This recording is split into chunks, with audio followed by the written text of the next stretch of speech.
This has been a terrible few days for several markets. Hi, once again, everybody. Welcome back to the Comstock channel. I'm Marlin Bohling with you. Always a pleasure to visit with you about all things ag related. And in this case, we're going to talk about things that are ag market related. Tell you what, we started out the week on a very weak note, kind of a follow through from what happened late last week when it comes to the outside markets, and we'll get to that in just a second. I want to remind you to like these videos, make sure you subscribe to the videos by clicking that bell icon, and share these with others as well.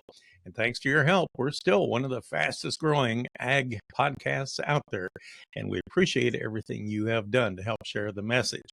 Well, today I have Eric Relph with me of Comstock Investments. I'm getting all tongue-tied just because of all the stuff going on in the markets here. Eric, it has been chaotic ever since the middle of last week.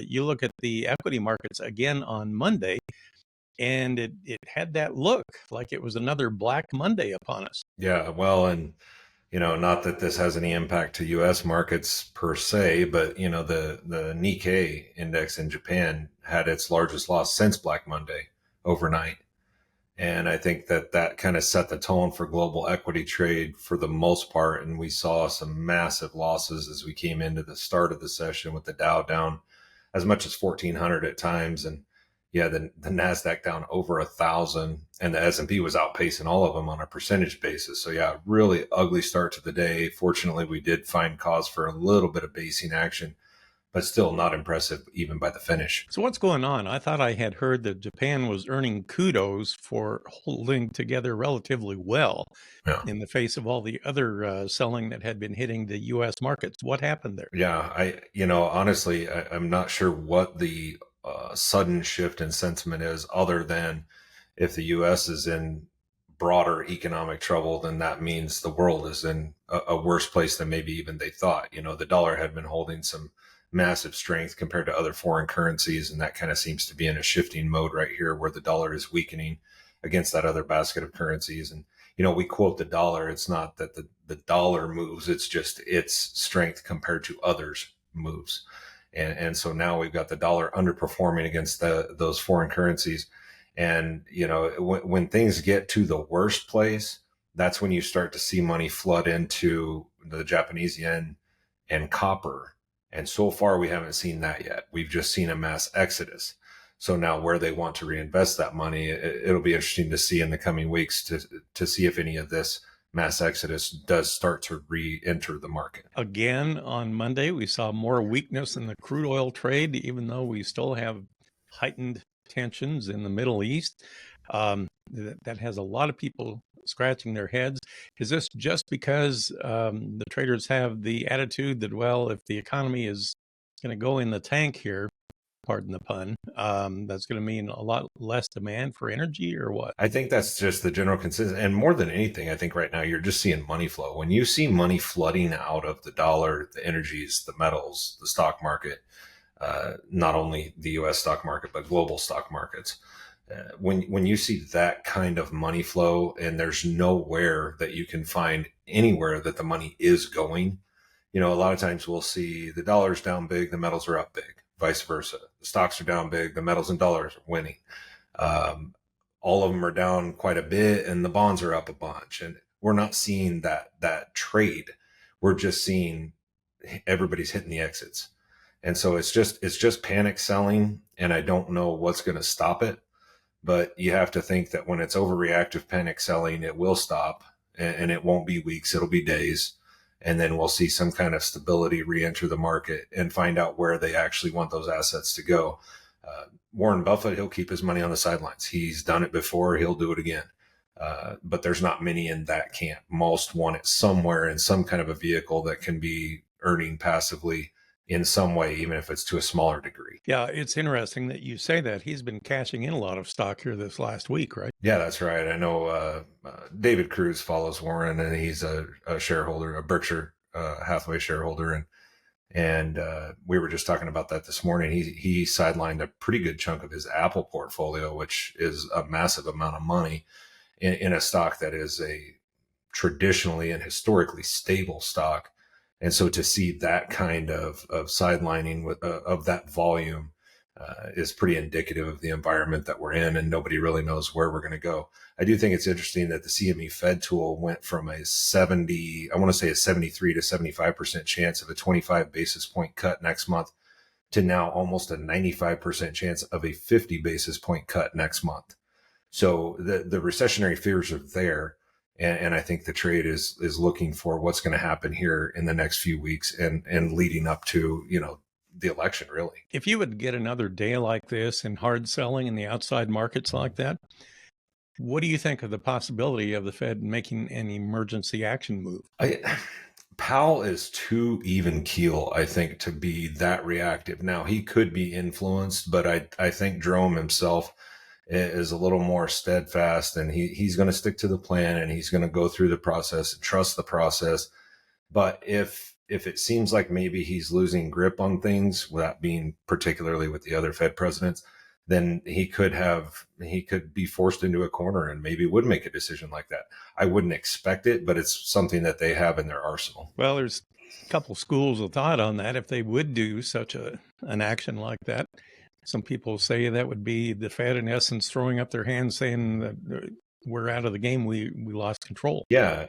And right now, although when you look at it in this microcosm, it feels that way, right? This has been a terrible few days for several markets, and it looks and feels like the end of the world for a lot of folks. But do you mind if I pull something up and kind of look at a different perspective here briefly? I was looking at this morning, and this is when we were on the lows, and so it's kind of enlightening, I guess, or at least I found it to be. So when we look at the move, we're still down 1,000 points in the Dow Jones. Okay. And you look at this daily chart, and yeah, it fell off a cliff. It looks terrible, but we're only back to the levels we were trading at in June. So when we zoom out and we look at the monthly continuation chart on the Dow Jones, doesn't really look so bad. And I think that's a little bit enlightening to people who don't zoom out and look at it in that respect. And managed money often does, because they're looking at 5 and 10 year returns. They're not looking at 5 and 10 day returns. And so here in the left third of this, hopefully you can see that okay. Let me slide this over just a little bit. So now it's closer to the middle of this chart. You can see this jab down. That was the COVID low. So that's 2020. So we're looking at like a 8-year picture here, and we're just in a nice upward trending channel, barring that COVID low. And we've done nothing to negate that. So that's the Dow in a little bit broader view. Now let's look at the S&P. And this is, again, the monthly continuation chart. And again, barring the COVID low, it's still in a nice upward trending channel. And the NASDAQ's no different. The NASDAQ, although, has been a little different in the last few months, and so it's a little more chaotic at the top there, but still nice upward trending channel. And so when you step back and look at it from that perspective, it looks a little less ominous, although it doesn't feel that way in the moment. I'm glad you pointed that out. Everything is relative. That's right. People that are just looking at the market right now, if you look at it from a historical perspective, you're going, oh my gosh, that's a huge move. They Yes. panic because we're going down so much. But because we're at such high levels, percentage wise, it's more like a correction, right? Yeah. And at this point, still a mild one, And so my point of this is, as bad as it feels, it could get worse. And it could get worse and still not do the long-term damage like what COVID did or things of that nature. And so, if I'm Jerome Powell or any member of the Fed, I'm looking at this and going, we're okay. We're going to stay the course. We're going to keep doing what we planned on doing. Well, what's the likelihood then that this is going to lead to a lot of margin selling and just kind of act like a snowball event? Well, I actually, as I was getting questioned about why are the grains rebounding repeatedly in the late morning hours, I actually got to put in a little thought to that. And I thought, if I'm a fund manager and I've got long positions in stock futures, so in, equity futures, metals, some of these macro markets, and I'm getting margin called to death here in the last few days because this has just been a catastrophic break.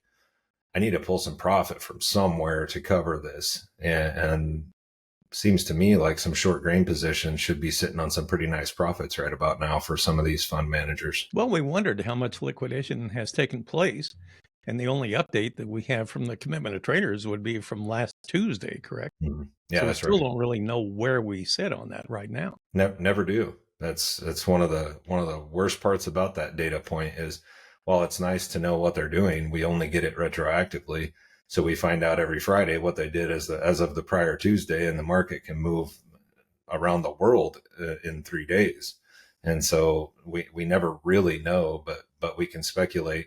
And at the end of the day, the bottom line is they're still basically record short grains. The rest doesn't really matter. Can you tell by open interest? You can tell on a contract to contract basis what's going on to some degree, but you can't really tell who or if it's just isolated to, say, the December corn versus the March, May, and July, or the November beans versus the July, August, September, So yes, you can kind of get a feel that way, but you can't dial it down. You can estimate it, and you can talk to other people and get their estimates, but you're never going to be real accurate. Let me put you on the spot here for a second. Oh boy. You were looking at those charts a little bit ago. Mhm. I'm looking at the system I watch here when it comes to December corn. And Mhm. if you happen to have that one handy on a daily chart basis, the Yeah. thing that struck me today was by the time we got to the close, that put in a pretty fancy outside up day on December corn, which, most people would say that's a fairly bullish sign to have an action like that, even though we're still close to the bottom. Yeah, outside day higher, you leave a nice bottom tail on the candlestick chart. You close above 3 days highs. All of that is really good stuff. There's definite positivity to be taken away today. And I had been talking last week that if we could close above 406.5, which today is the first time we closed at 407, then we would take out multiple days highs, get a close above those. That was accomplished today. So these are some of the first steps that fund algorithms particularly are looking for. Friday was the first. You finally got to close above a low bars high. And so that's going to trigger a little bit of algorithmic buying. And then today you get to the day that we had today where you've got outside day higher, close above those three highs. That's all good stuff. There's no question about it. Now we just got to see some follow through. Now, if you look at November soybeans on a similar chart, Yep. they did not have an outside up day. They did have an up day. I mean, it looks Yeah. pretty close to similar, Yep. but technically it wasn't an outside up day. I don't know if that makes much difference or not. Um, it is different for sure. It's not a huge difference. The one thing I would caution right now is we closed that November beans at 1040 and 3/4, and we have a chart gap that fills at 1045. I'm worried that those who have missed the boat recently are finally going to say, you know what, if we get back to that gap, I'm going to go ahead and sell. And they may cheat it by a few cents. And so you may start running into some selling pressure at 1043 or 1044. And certainly by 1045, there's going to be a little hurdle there. And that's going to coincide with the 15-day moving average, which isn't as heavily watched as many, but it's still meaningful to the algorithms. They're programmed for a lot of these different things that maybe aren't watched with the naked eye as often. So there's some struggles very nearby.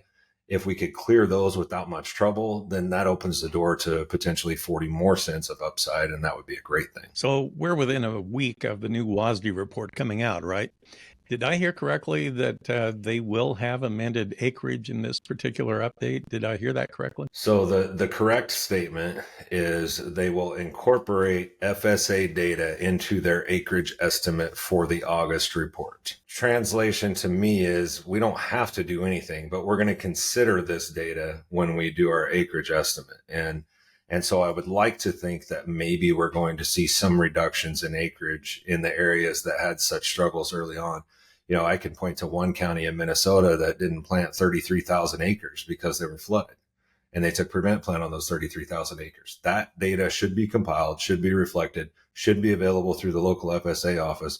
Whether the USDA will put it in print remains to be seen. Okay, I'll leave that one right there. We'll pick that up at a later time. How about wheat? Anything come out of the wheat market today? The only thing I can say is that we were getting a little pressure from the global market, which is kind of surprising considering the issues going on all over the place. I mean, you've got France is having production issues, Germany, Argentina is having production issues. We all know about the Black Sea production issues that have come up of late, although I don't know whether or not I believe those reports any more than I believe a USDA report.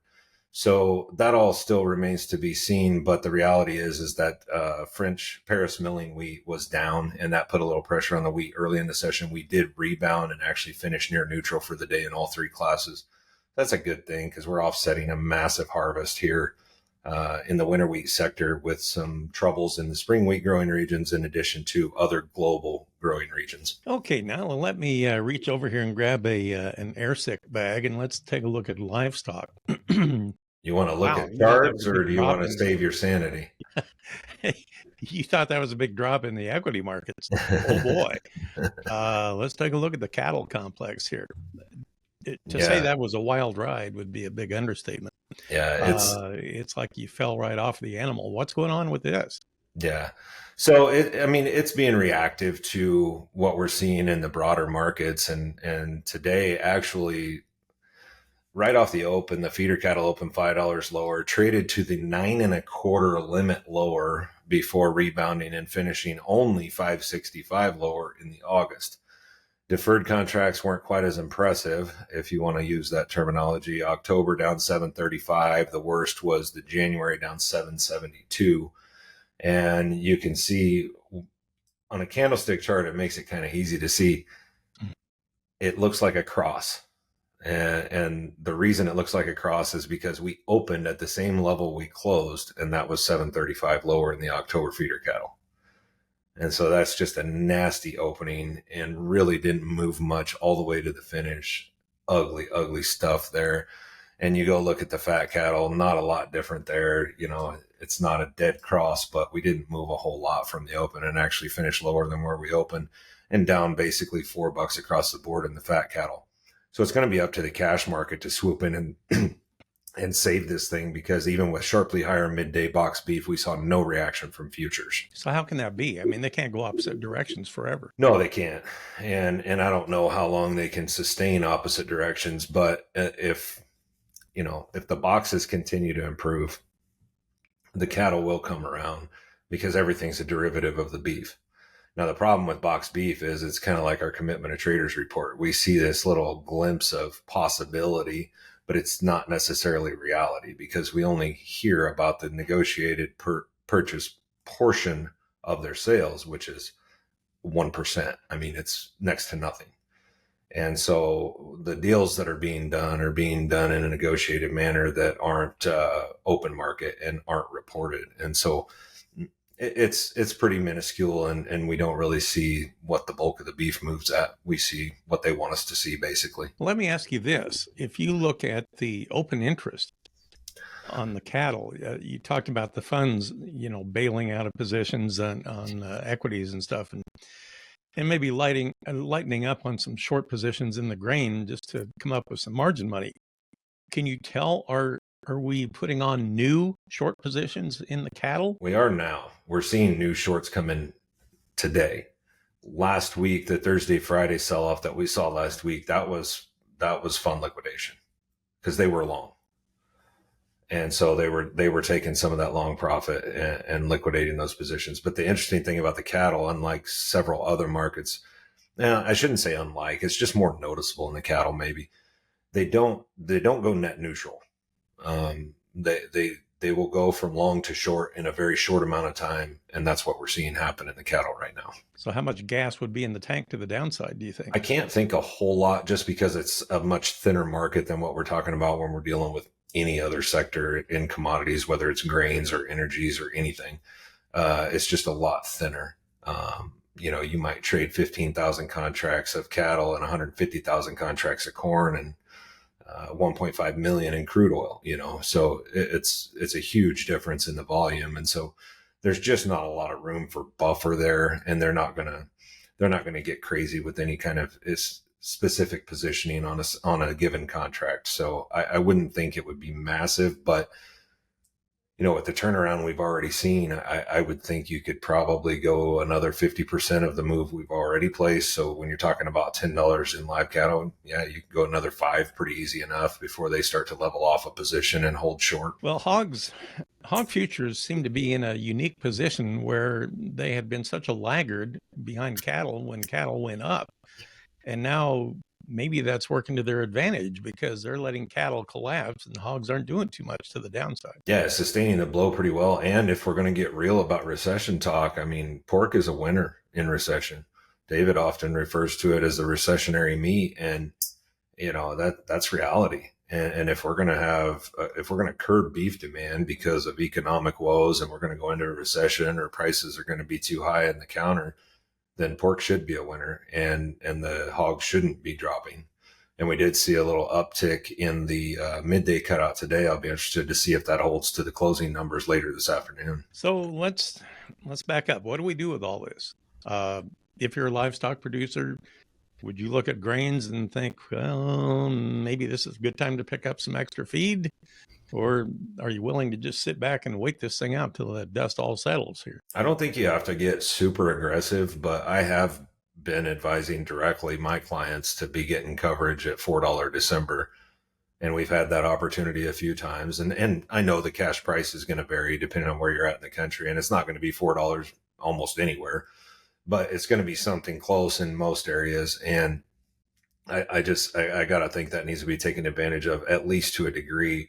And I'm not saying we need to cover everything all the way out through next summer, but let's start getting some coverage put on, either physical coverage or at least get some paper coverage, so that we know we're not going to give it away. Well, and something to keep in mind, hopefully within the next couple of days, I hope to do a report from the south, and we'll talk about the corn harvest going on. It's getting more and more active, and it's working its way north. If that's the case, I mean, we're getting closer and closer to that point where the pipeline's going to start filling back up again. I can't imagine basis would stay strong very long yet. Yeah, you wouldn't think so, although I think we're going to see some surprises out of the early yields, and I don't know. It'll be interesting to see. I head out to Western Kansas here in a week and a half, and I'm always anxious to make that drive. I kind of go out of my way to make it encompass a little more country. So I'll drop down into Missouri and then cut across northern Kansas on the 2 lanes and hit some clients and farms on the back roads along my way over to Phillipsburg, Kansas in this instance, and Plainville and Hayes, Kansas, that area. And I've already seen some highway reports that questioned why they even grow corn in that part of the country, because it looks so poor. So I'm anxious to see if that's the case. Highway 36. Yeah. I know it well. I grew up very close to that myself. Yep. All right. Well, thank you for enlightening us after today's another day of wicked market action here. Kind of hard to keep up with, but thanks for making sense out of it. I appreciate that very much. Yeah. Eric Relph with us. He is with Comstock Investments, and that'll do it for this episode. For producer Brianne Hendrickson, I'm Marlin Bohling. We'll catch you next time right here on the Comstock channel. Thanks for joining us on our Comstock YouTube channel. Don't forget, you can also find us on Facebook and TikTok as well. Futures trading involves risk. The risk of loss in trading futures and or options is substantial, and each investor and or trader must consider whether this is a suitable investment. Past performance is not indicative of future results.